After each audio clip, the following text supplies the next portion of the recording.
All right. So hello, everyone. Thanks so much for being here today. We're excited to talk with you all about post-graduation opportunities abroad. I know for some students, 2020 may have been the only time that study abroad was going to fit in their undergraduate career schedules. And for some students, there may be other opportunities to study abroad yet while in undergrad. But in either case, we wanted to provide some information on just a few of the many opportunities that exist abroad after graduation. For our speakers today, Joseph Banks from Career Services was not able to be here, but he graciously recorded a video about his experience with the JET program that we will show shortly. I'm very excited to have my brother here to talk about his experience with getting his master's abroad, and he's about to finish his PhD abroad, which is very exciting. We also have Shelly Ortiz from the Office of Global Engagement here to discuss Fulbright opportunities, as well as Monica Galvitas, also from Global Engagement, to talk about her experiences with teaching English abroad, utilizing BUNAC, and her time in the Foreign Service. So if you have questions, please feel free to ask them in the chat as we go. And speakers, if you see them, feel free to answer them. If not, I'll also monitor them and ask throughout the session. And then this will, of course, not be all-encompassing of the vast opportunities that exist, but I think it will be a good starting point to look into opportunities. We will also have a little resource page that we'll send out with the recording of the video after today's session. And so we'll go ahead and get started with showing Joseph's video first. Just a little intro about JET from the JET website. The JET program is a competitive employment opportunity that allows young professionals to live and work in cities, towns, and villages throughout Japan. Being a JET is an opportunity to work and to represent the United States ambassadors to Japan. Most participants serve as assistant language teachers and work in public and private schools throughout Japan. Some work as coordinators for international relations as interpreters and translators. So I will share my screen and we will watch his video.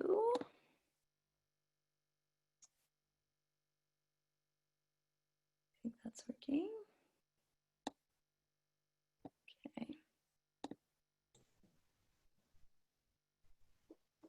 Hi, my name is Joseph Banks. I work over at Career Services, and I just want to talk a little bit about the JET program. I actually participated in the JET program from 2003 to 2006, so about 3 years there.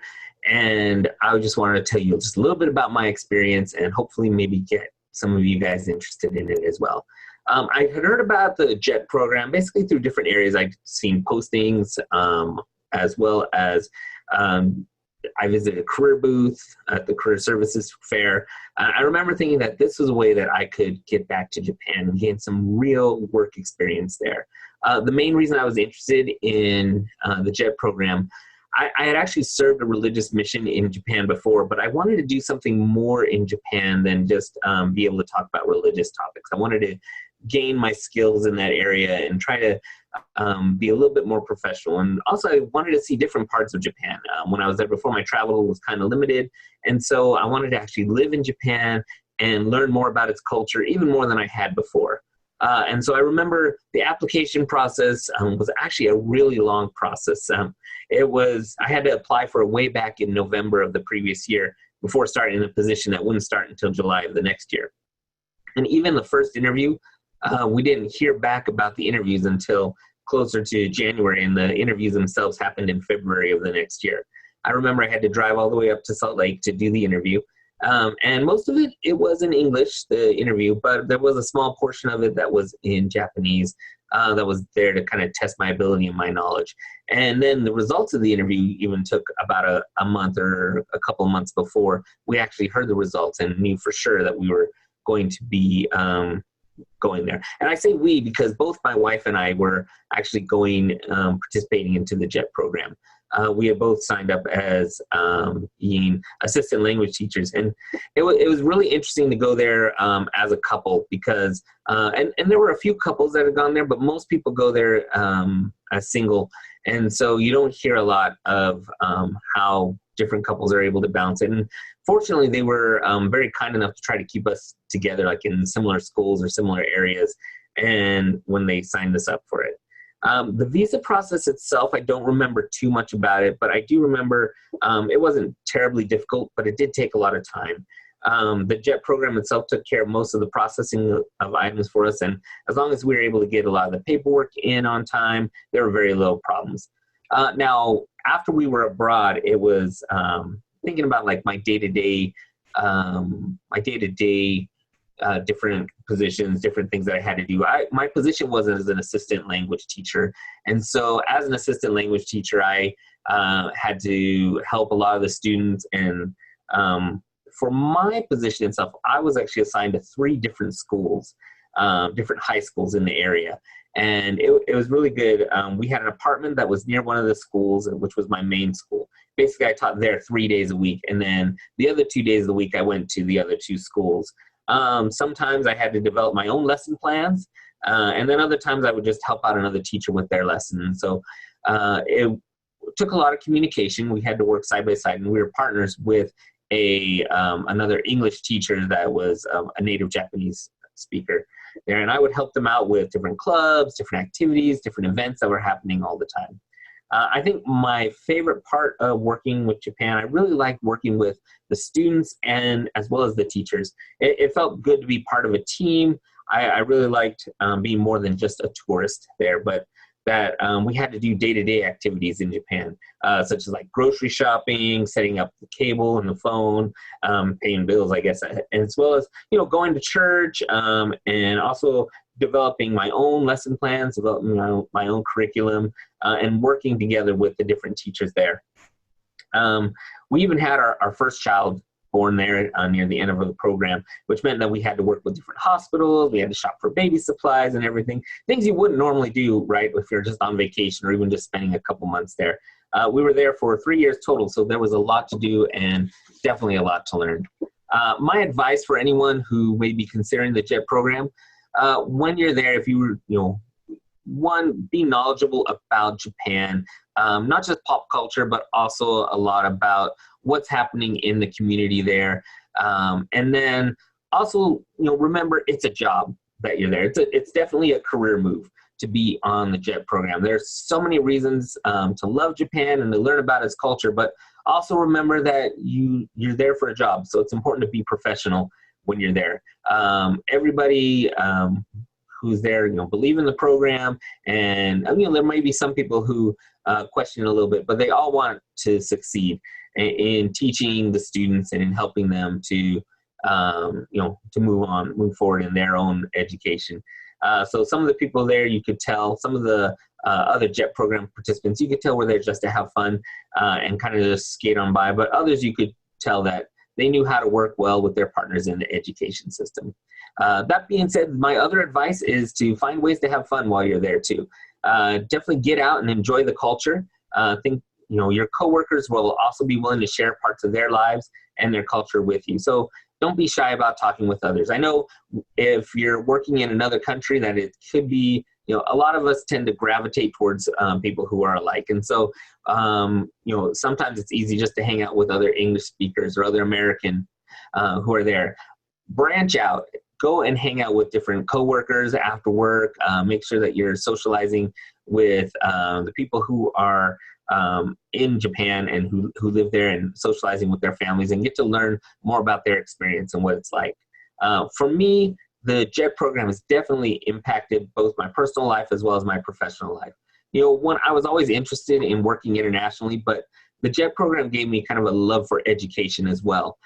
Since I worked a lot with high school age students, I was able to help many of them prepare for different college exams, their applications, and especially for those that wanted to study abroad. I don't think I would have even considered working in higher education before if it weren't for the JET program. The other thing I learned was working with other cultures definitely helped me see the world from a different viewpoint. You get to see that people in other countries don't all think the same. Sure, there are going to be some generalities, but the fact that you get to work with different people, you get to see that some of them are going to be easygoing, or tempered, or stressed. Some of them can even be a lot more determined and ambitious. It shows that really, people in other countries are just people. And although even this was just one example of one country, it helped me realize that when I'm working with students from other countries, that they, they are different people. They have different personalities. They're individuals just like the rest of us. And so if you treat people like individuals instead of grouping them into stereotypes, you can definitely communicate with them more and learn a lot more from them. And so that was my overall experience with the JET program. I say if you're interested in working in Japan or even working in education, go ahead and apply for it. It's definitely a great experience for you. And I'd be happy if anyone wants to reach out to me over at Career Services. Feel free. I'd be happy to tell you more about the experience. Thanks so much for your time, and I'll let you get back to your day. All right, so the link for the JET program will be included in the resource page that we send out. And if you want to get connected with Joseph and you can't find him, just let us know and we will connect you if you have questions. JET is also a salaried position, and I believe it covers flights too. So there's some great benefits to look into as well with JET. So next, I will turn the time over to Robbie. Thanks, Kate, and thanks for inviting me to take part. My name is Robbie Davidson. I'm Katie's brother, and I'm also have studied abroad and am studying abroad more or less at the moment. I did a master's in Leiden University at the Netherlands, and I'm also finishing up a PhD at the University of Amsterdam. And I'm going to more or less tell you about my personal experience with studying abroad, in the hopes that that inspires you to also at least look into the option of studying abroad. And my journey, so to say, began during my bachelor study. I was a student at Notre Dame, and I was working with a professor as a research assistant. And some of the work that he was doing was based on the work of people who are working at Leiden. So I was discussing with him about kind of what the next step would be. And I was thinking about perhaps pursuing a PhD, but I wasn't sure if I wanted to do that. So I thought about pursuing an MA as a sort of test to see whether or not I wanted to go for a PhD. And this professor put me in contact with Leiden University, and I looked into some of their programs. And one of the things that I found interesting was that it was a one-year program, whereas a lot of the programs I'd seen in the US were two-year programs.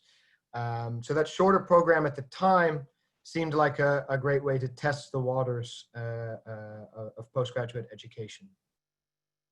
And I more or less found the information on the program myself. I think looking back, it's a bit odd. I didn't contact the study abroad office, especially since I had studied abroad through Notre Dame. I'd studied in Rome during my bachelor degree. And also that experience in Rome really greatly contributed to wanting to study abroad again and knowing that I wanted to go back to Europe. And ultimately, I only applied to two programs, the program at Leiden University and one at a university in Rome. And to be clear, I would not recommend that. So if you really want to pursue postgraduate study abroad, I would recommend spreading out your chances and applying to as many programs as possible. The application process itself was fairly similar to what I remember from applying to universities for undergraduate study. There weren't any extra hurdles. And in fact, one of the things that made it a little bit easier than doing a master's in the US was that there was no GRE requirement.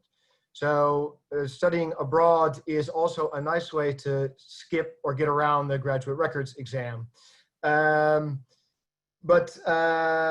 the application process was quite smooth. Of course, all able to be done in English. And I was lucky enough to get accepted to Leiden and chose to study there. The visa process was fairly smooth. At least if you're going to be studying in the European Union, you can enter on a tourist visa and usually arrange your student visa together with the university once you've arrived. So basically that entailed having a few meetings with the study abroad office at the university in Leiden, and they helped me with that process. And ultimately I had to, I think, make an appointment with the people at City Hall, and that was pretty much the extent of the visa requirements. The university wants to host international students. They want to expand their international profile. So they were really quite helpful in dealing with the visa issues. One side note is that they weren't used to students who wanted to stay longer in the country after their study was finished. So if you study abroad and decide that you want to stay longer in the country, I recommend that you yourself do some research about those possibilities, about relevant deadlines, and about how to apply for visa extensions, and to do that on time. Yeah, so intellectually, postgraduate study abroad, I found really interesting for two reasons.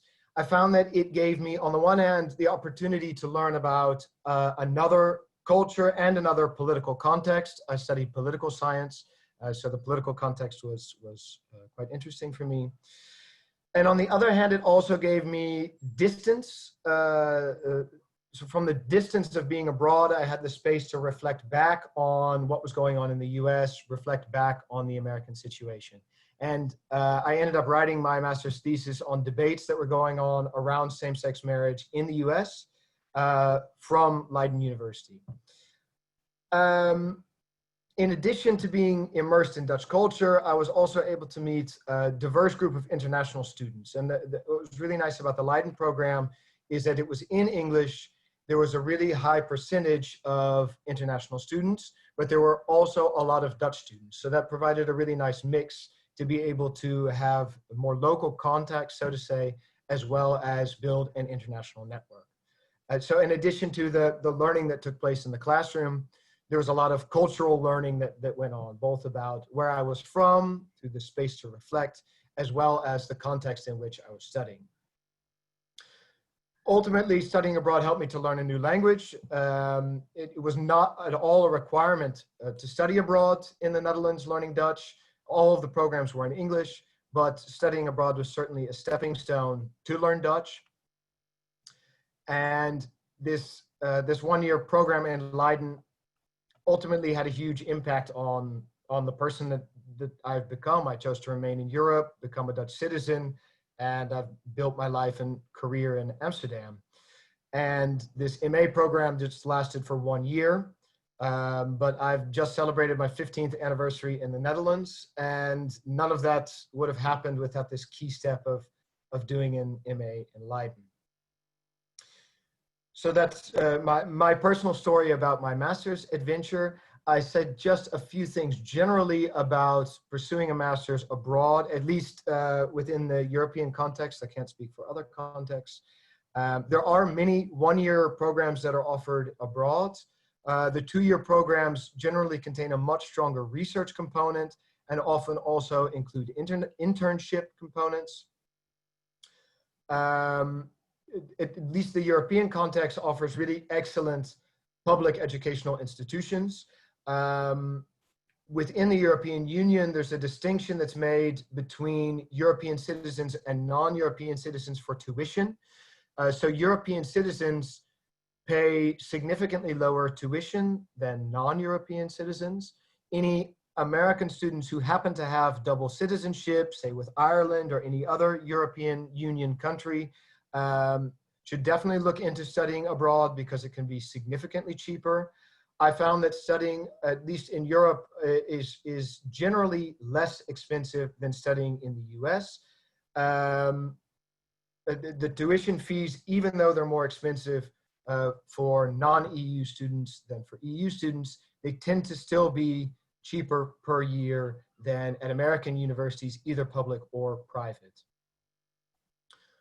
Regarding the financing, if the school at which you study is accredited by the US Department of Education, and almost all of them are going to be, then you can receive student loans that are backed by the US government. That's how I financed my postgraduate study. And generally, universities are really enthusiastic about hosting students from abroad.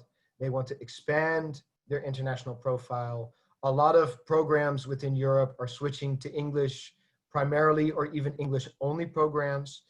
There are often a lot of facilities to help students from abroad. For one example, we don't really have campuses in the Netherlands. So Dutch students are just on their own to find housing somewhere in the city. But for international students, the university arranges your housing for you, which is quite a luxury. And that's just one of the ways that universities abroad really try to facilitate their international students. So after finishing this 1 year MA with some years in between, I started working on a PhD. And in the time I have left, I'll say a few words about specifically about pursuing a PhD abroad. Looking back, I think if you're unsure about whether or not to pursue a PhD and you want to use a master's as a sort of trial to test out whether or not you want to pursue a PhD, I think it is a good idea to pursue a research master, so a 2-year program with a much stronger research component. I'll come back to that in a moment. I think it's also a good idea to simultaneously apply for PhD positions while you're doing your master's. It's important to realize that it is most likely going to take a few years to get a PhD position. I'll repeat that. If you really want to pursue a PhD, you need to count on investing a few years to get a position. Now, doing a master's can enable you to pursue the topic that you want to research, as well as finance yourself along the way. So if you can get student financing for your master's degree, you can financially bridge the time between your bachelor's until you get a PhD position. And if you already know the topic that you want to study for your PhD, you can go ahead and devote your master's thesis to that topic. And with a bit of luck, you'll be able to turn your master's dissertation into 1 or 2 chapters of your PhD dissertation, and you'll be a few steps ahead. Another tip is that letters of reference that you send along with your master's application are really important, and they can make a big difference in your application. So personal connections from your past can influence your future regarding your MA application. But at the PhD stage, making new personal contacts is going to be important for getting a PhD position. So for instance, if you want to work with a particular professor, if you're inspired by their work, send them an email, engage with them, and also being clear about your ambitions. Scholars are generally approachable, even if they seem like, you know, these big names. Send them an email. You can almost always find their email address and their contact information online. They like to hear that people are inspired by their work. They want to work with students, and they're going to be honest about whether or not they can help you further.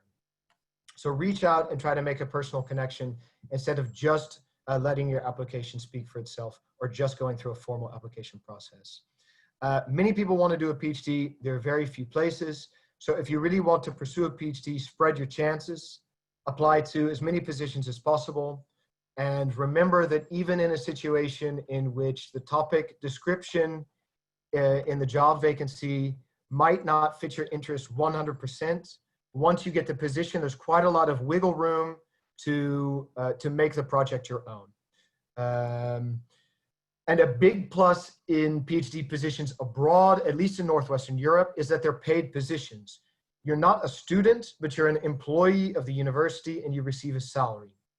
That means that there is generally less of a teaching requirement and less of a course requirement than with PhD programs in the US. That ultimately means that you're generally going to have more time over to do your research. And just to close, I am incredibly thankful for the opportunity to study abroad at both bachelor and the graduate levels. And those experiences have vastly shaped who I've become and how I live my life. And even if you're not planning on staying abroad, I would encourage you to study abroad. I was supposed to just go abroad for 1 year to do the master's and return to the US, but you never know what kind of surprises life has in store.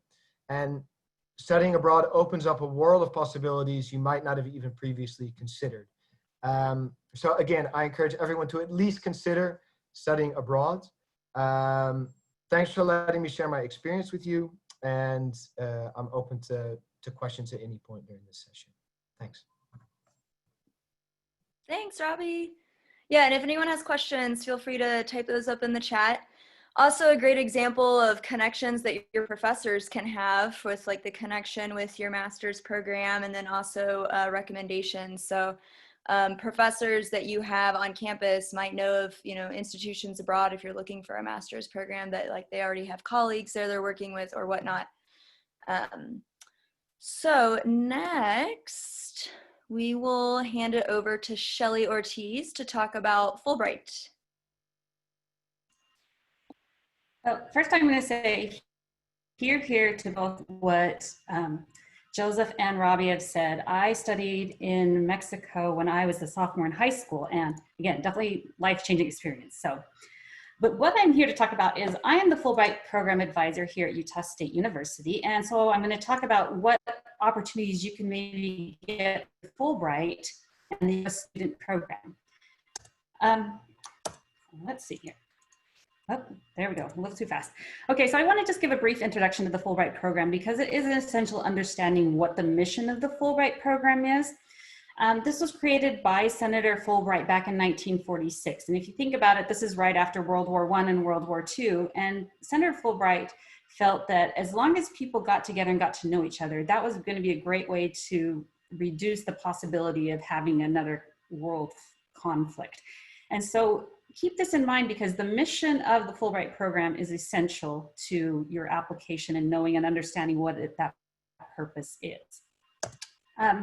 So you can be eligible, you have to have your at least bachelor's degree in hand when you go out and you do the grant award. And we'll talk more about the application timeline in just a little bit. You can be a recent graduate. You do not have to be enrolled at Utah State University. So I have a few people that have actually graduated, kind of gone out in the world and decided that they wanted to apply for the Fulbright grant. You can actually be an early career professional. You just cannot have that doctorate degree in hand when you do your grant because then you actually become a scholar rather than the student program, okay? So there's two types of grants that are offered through the U.S. student program. And I will say that the Fulbright program is a competitive program. You do apply for it. The year before last, there was approximately 10,000 applications and about 2,800 awards actually between everything that went out. So that is about 25 to 28% chance of getting an award is what you're looking at. And so my job is to connect you with people who have been involved in the Fulbright program across campus so that you can develop a really competitive application. So let's talk first about the study/research grant. And study can actually be misleading. Study in the fact that you go and you actually do a graduate program abroad, similar to what Robbie is describing. Actually what happens is the US Department of State provides the funding for the Fulbright program, but they also request a match for host country. And so the study programs that are actually graduate programs, those are not necessarily what the US is investing in. Rather, it's the host countries who have certain programs that they are willing to provide funding for those programs. So there's a handful, there's not every country in the world is offering this study or graduate program. They're pretty limited. You'd want to look into the catalog and see what's available for you.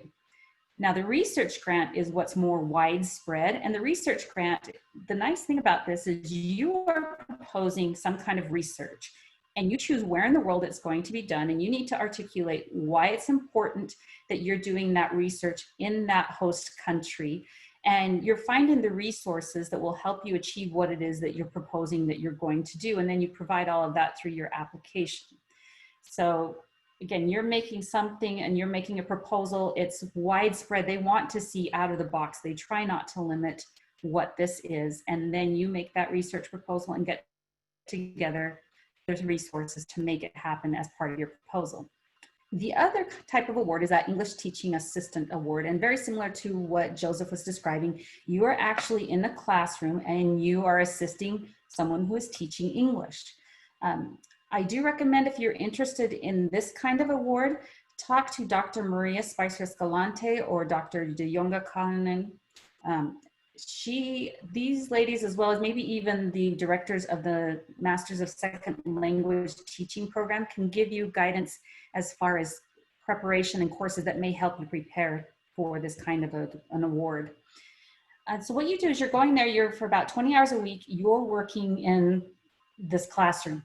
Now, it's supposed to be mutually beneficial. And so the host country actually says, here in the countries where we have a need, and this is the population that we need. So look at that catalog of awards very closely.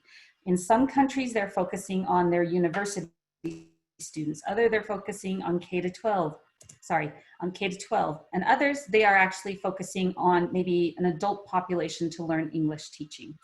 So look at it, and then in the end, you can't guarantee where in the country you're going to be placed. You just are kind of you're saying that you're willing to go to that country and allow that to happen. The one thing though on this is you're spending about 20 hours in the classroom doing the English teaching assistant. The US Department of State wants to capture that return on investment and goodwill. So you actually have to come up with a proposal for a community engagement project that you will be doing in the other 20 plus hours that you are there in the country to spread that goodwill and develop the mission of the Fulbright program. All right, there is a special award opportunity, and there are some critical languages that the US government is trying to develop proficiencies and gain expertise here in our country in that, and you can see them listed here. So you can actually add this as in these applications for these specific countries, then you can do it as an add-on to the award where you go in, you spend 3 to 6 months gaining language proficiency in that particular language before you start your grant award. I will say that because of current political conditions, China is not having awards this year, so keep that in mind. Some of the benefits, I tell everyone, you are not going to become rich off of this, but it definitely pays for your expenses and what it costs to be abroad. Okay. Now the timeline is it's a year plus is what we're doing. So right now we have a campus deadline of September 9th. And so what I'm saying is that anyone interested in applying to go out next year in 2021 needs to submit their information to us through our website. I've got information on that if you're interested. And then what I do is after September 9th, I'm going to collect those materials. I submit them to the USU Fulbright Advisory Committee, which is made up of people from different colleges, and a lot of them have experience at a national level reviewing these Fulbright applications. So they can give you some really good feedback onto how to improve your application. And then you have until the national deadline in October to submit your application. After that, it goes to one of these national screening committees, which I said many of our faculty have participated in, where they bring faculty across the country and they review the application and they decide if it meets the criteria and if it's a good proposal. And each country kind of determines how many applications they want to move forward. So say Ireland would say, we're willing to host this many grants. This is the kind of parameters we're looking for. And they give some guidance. And the National Screening Committee will then select and try to move that forward.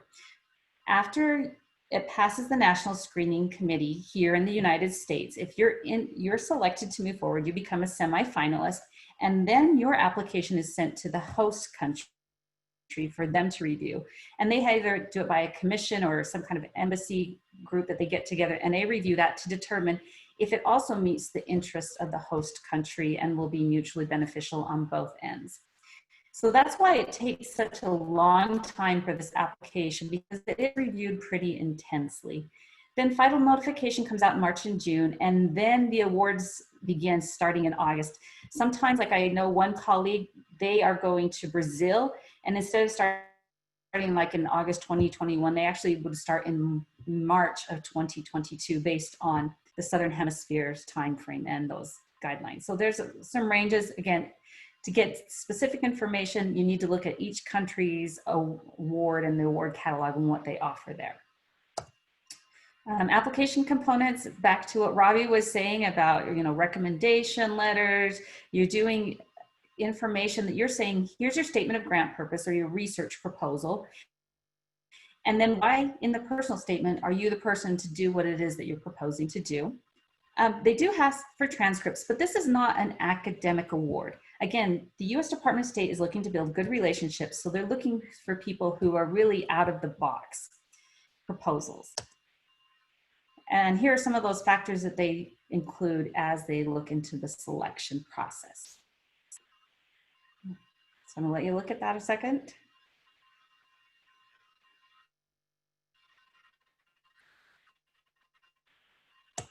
Okay, so if you have information or questions about this, if you want to talk more in detail, you're welcome to set up an appointment and we can talk in specifics about what this program involves. Also, I encourage you just to share this opportunity with our people around campus. We're learning that this is there's not a lot of awareness on campus about the Fulbright U.S. student program. Thank you, and I'm going to turn it back to Katie then. Thank you, Shelley. And yeah, let us know if anyone has questions on Fulbright. And now we will turn the time over to Monica. All right, thank you, Katie. Hi, my name is Monica Galvitas. I'm study abroad director here at USU. So I had around, gosh, I'll say 10 years working abroad in different capacities. And so I'm so excited for you all as you are preparing to graduate and go out and do some of these experiences, because, you know, it totally changed my life. Having all of these different life experiences just enriched all of my future choices. And when I look back on it, I think, gosh, I'm so happy I took the time to do all that. You know, there were definitely some difficult times where I was like, you know, coming back home, trying to find a job, wasn't sure if I would. I thought, gosh, is that really worth it? Should I have done that? And now from, you know, the position that I'm in now, I think, yes, it was absolutely worth it. Now I can be happy doing whatever. And I'm just really happy I took that time. So I'm excited for you. I'll just go through all of this kind of in order. So the first 4.5 years, I'll say, I just kind of cycled between working abroad, finding programs that supported work permits, internships, teaching, maybe doing some traveling on the side, going to, you know, different places nearby where I was after I was done working or after, you know, a certain work permit. And then working at home, you know, 2-3 jobs to make money to support all this.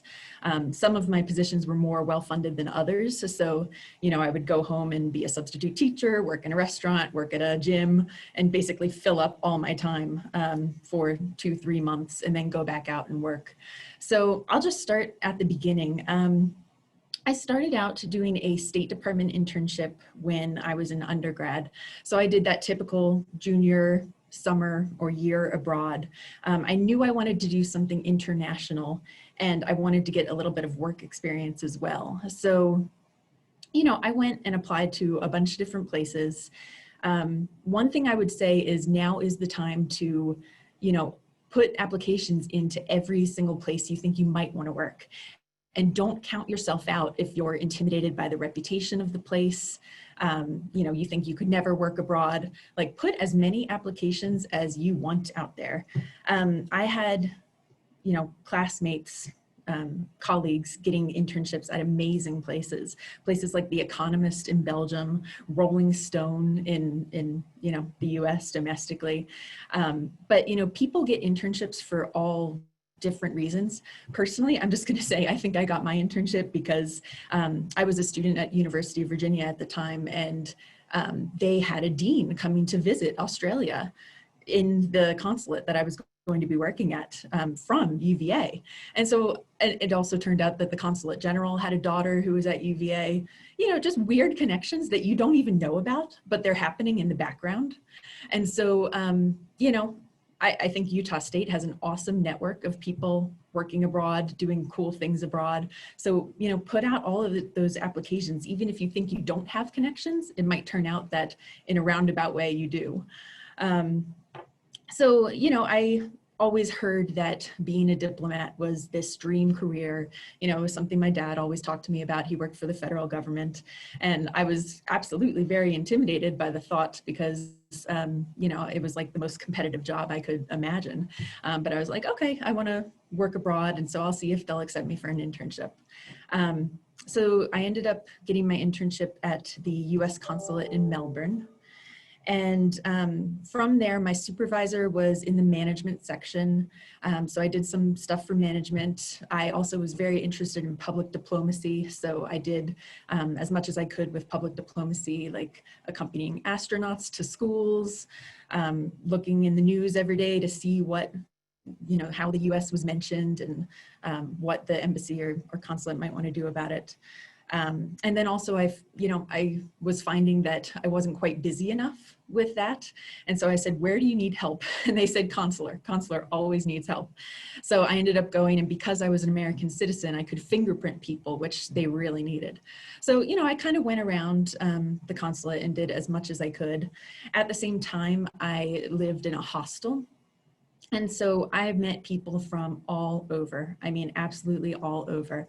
A lot of people of like age, early 20s, kind of after college students doing a gap year.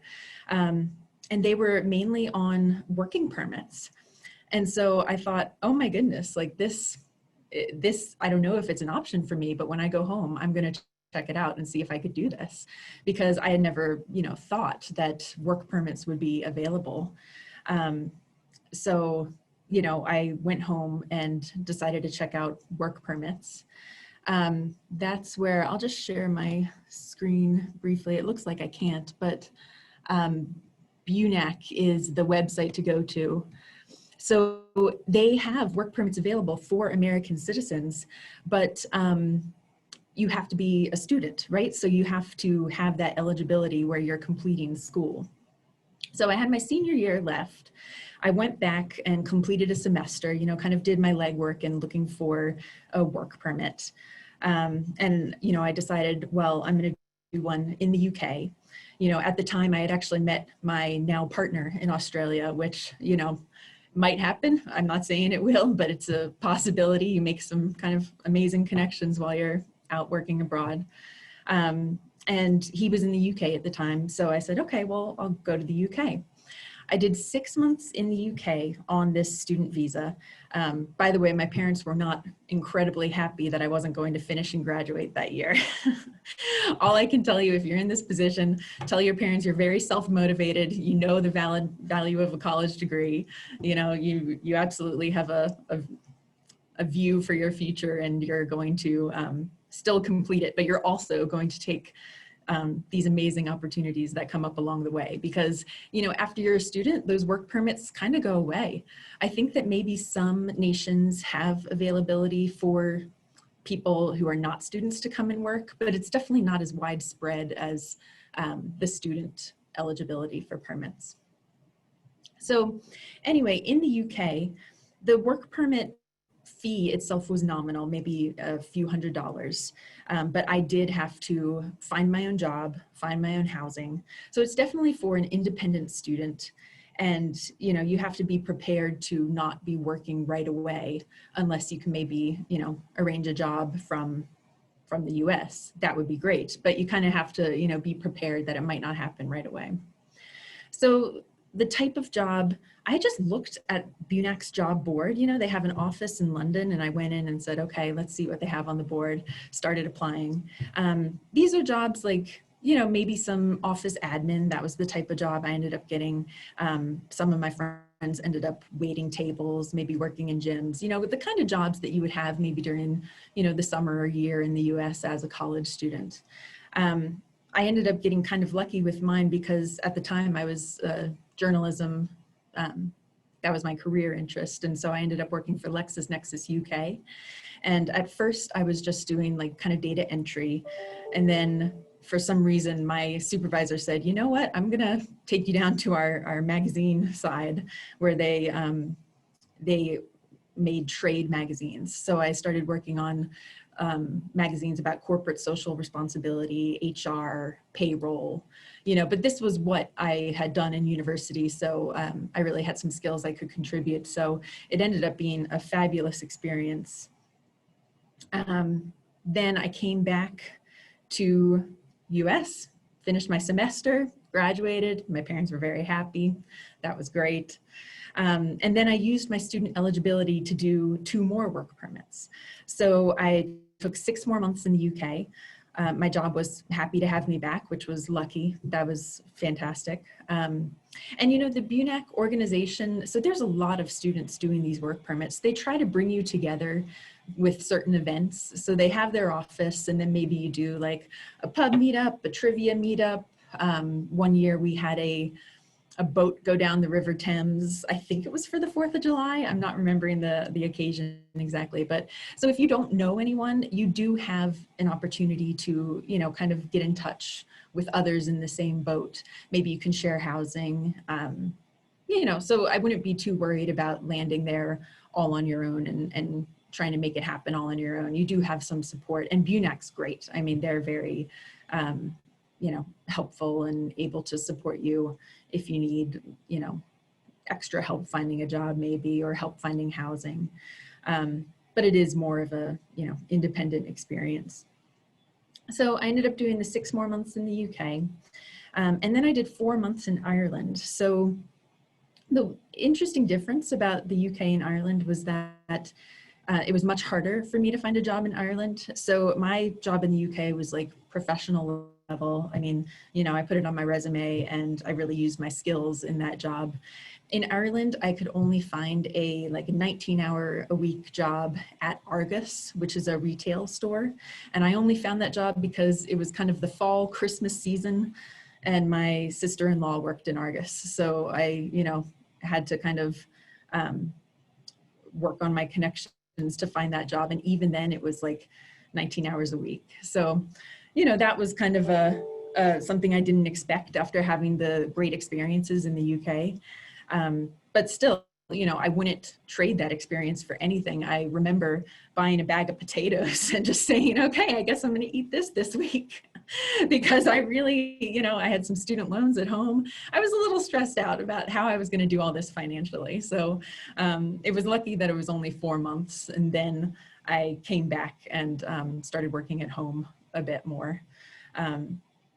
So that was, you know, kind of how the experience went. But my relationship with Ireland is good these days. I still like Ireland. It's a good place. So even the bad experiences can be, you know, very revealing and very teaching and give you life experience that you're thankful you have, because then you can put yourself in someone else's shoes and know, okay, that's what it's like to have that happen. And gosh, what would I, you know, have needed in that situation? So, so it was still an excellent experience. And I'll just, let's see, share this real quick, because BUNAC has come up with a few more options since I have done it.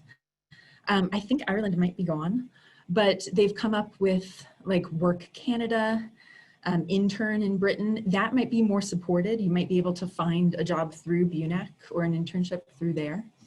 Work Australia, Work New Zealand, Work Japan is a new one. I saw that there was a Work Germany here somewhere. Let's see. So they have, you know, all these different options, and they're a great organization. So take a look at their website and maybe one of these would work for you.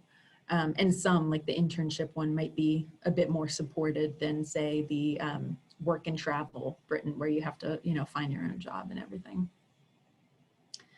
Okay, so then after those work permits, I just wasn't done traveling. I was not done exploring. The thought of coming back to the US and getting like a professional job that I would stay at for years, I was just like, nope, that's not for me. Sorry, not right now. So I ended up finding a job in Korea. I had a friend who had taught in Korea and he had great things to say about it. You know, I was still with my partner and he's actually Irish, Irish/British, but so we were still looking for a place where we could also like continue our relationship more long term. So, and you know, I had some family friends who were Korean. I loved teaching. Substitute teaching at home had really, you know, it was just a great experience for me. And so I knew I could do more teaching and thought I would like it. So we looked at Korea for future teaching. So this is where I found my job, Dave's ESL Cafe. It's actually improved quite a bit. It looked a little sketchy when I was using it, but it seems to still be the resource to find lots of English as a second language job, English as a foreign language jobs. So my teaching Korea program was a lot like Joseph's. So he did the JET program. In Korea, it's called the EPIC program. And I say my program, I didn't actually work in EPIC. So in Korea, there's two types of jobs. There's the EPIK and then a Hagwon job. And Hagwons are like private schools. So in Korea, you know, education is very hyper competitive and parents are trying to get their kids an edge. And so they send them to private schools, maybe after school or for an English language kindergarten. So it's easier to get a Hagwon job for sure. You can get one any time of year. And, you know, I think there's a lot looking. EPIK jobs at the public schools, like the JET program, are a little bit harder to get. They are, you know, maybe I think calls once or twice a year for applicants. And, you know, they're generally like more kind of stable jobs, I'll say.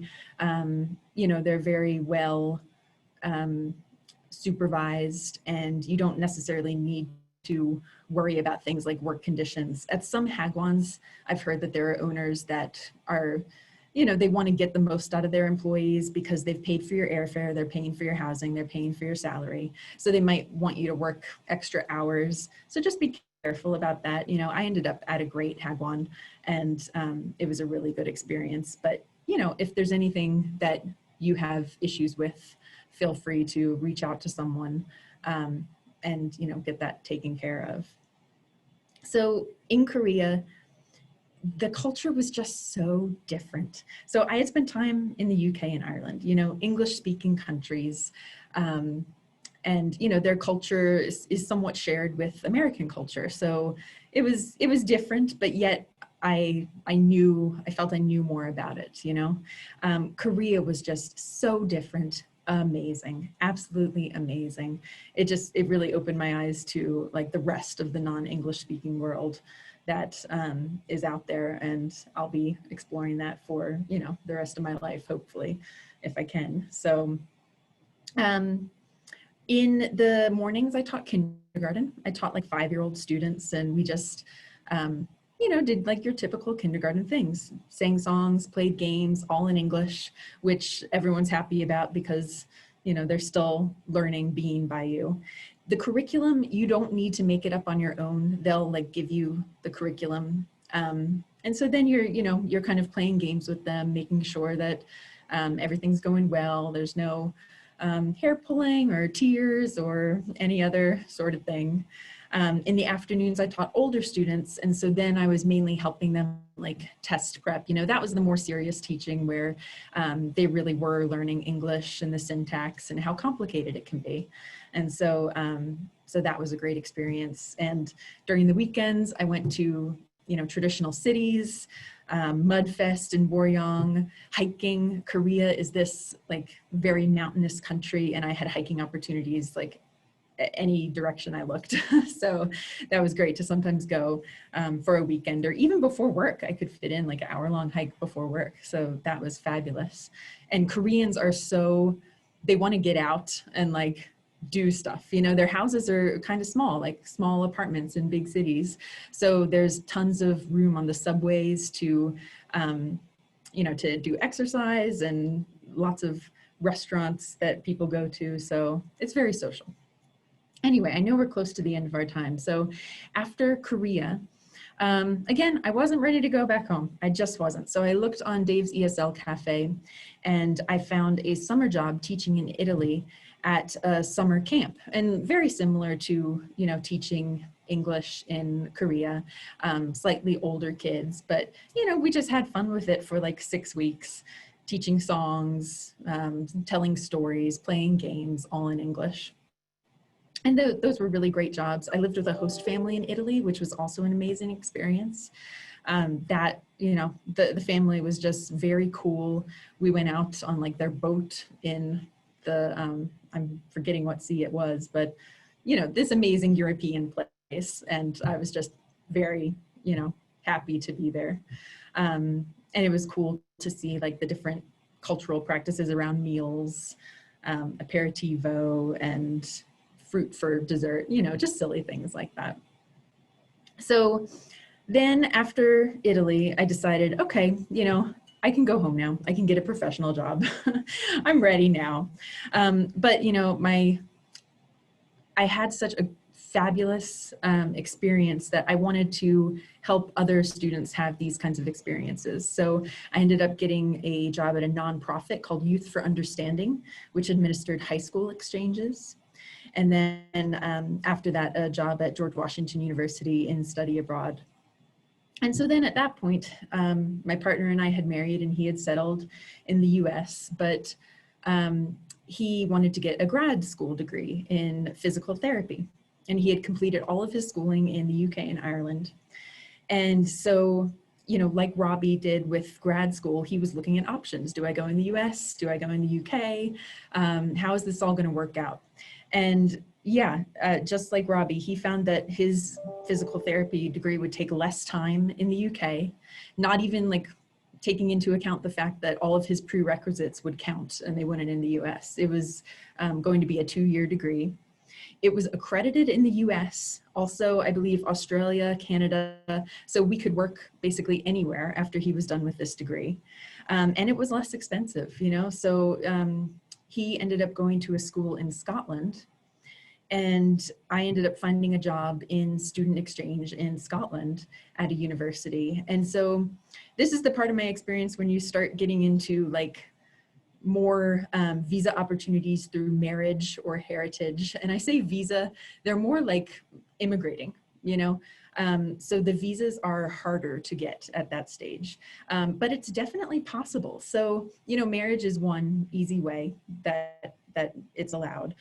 Although the UK is actually, you know, at the time we were living in Scotland, I couldn't get in through his UK citizenship. I had to get in through his Irish citizenship because the Home Secretary had really changed the rules. My job didn't count, only his job counted, and he was going to be a student. So we had to take advantage of his Irish citizenship, and you know, I'm sure the rules have changed by now. And that's one thing I wanted to emphasize. So heritage is another fantastic one.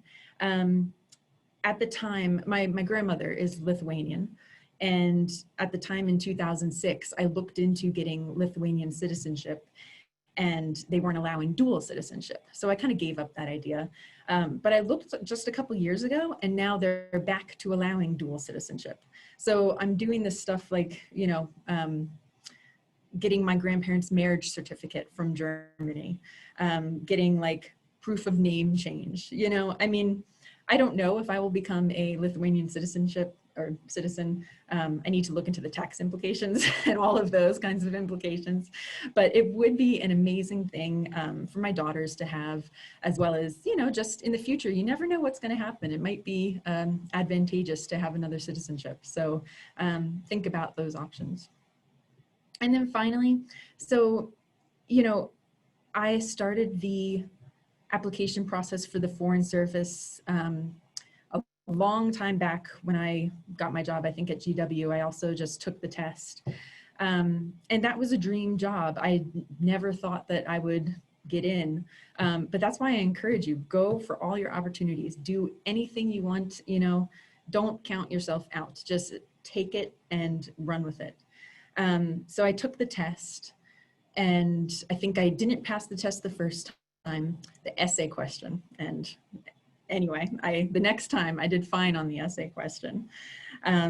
If you are interested in the Foreign Service exam, get the Cliff Notes. You know, there's a bunch of tests in there. Read very widely. Read Time, cover to cover. Read the New York Times. Read the Washington Post. You know, take a look at your old history books. Study the Constitution. Know your U.S. history very well.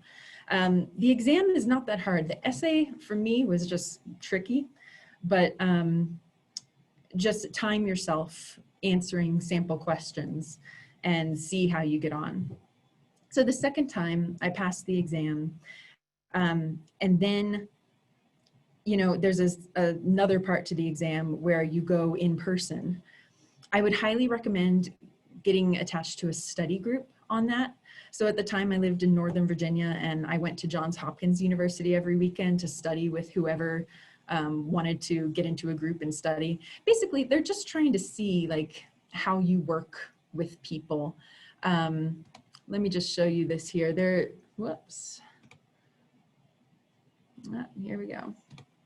So they're looking for what they call the 13 dimensions. And however you can show these 13 dimensions in the in-person part of the interview is good. So, you know, composure, cultural adaptability, experience and motivation, information, integration and analysis, initiative and leadership, judgment, objectivity, integrity, communication, oral communication, planning and organizing, resourcefulness, all these, you know, great things. And then the final stage is the security clearance and medical clearance. So they take a look at your background, they take a look at your medical history. You go through an exam at the State Department and they make sure that you can go pretty much anywhere in the world and not need additional medical help. Because if you're in the Foreign Service, you are worldwide available. That is, you know, a term that they use all the time, and you need to be able to go to any one of, I think it's 365 embassies and consulates around the world. And so they want to make sure you're healthy. There are exceptions for sure. There are like class 2 medical clearances, and they'll only post you in places where you can get the medical care you need. So that's all fine. So I passed all that. I'll just go into the tracks a little bit because these are super important. So, oh, this is the EPIC webpage, in case you're interested in like the JET program, a public school in Korea. So the career tracks, you have to pick a career track upon registering for the exam, I think. You can choose consular, economic, management, political, and public diplomacy. So they all do different things. Consular works with people in the country who hope to travel to the US as well as US citizens there. So they help US citizens and the nationals who live there get to the US. Economic kind of monitors the economic conditions of a country versus the US and sees how we can work together. So does the Foreign Commercial Service. That's also an option if you're interested in the Foreign Commercial Service. Management basically manages the embassies. You know, these are huge. There's multiple properties. It's a big job. Political monitors the political conditions in the country and, keeps up to date with any changes, coups, changes in leadership, that kind of thing. And then public diplomacy is really the face of America.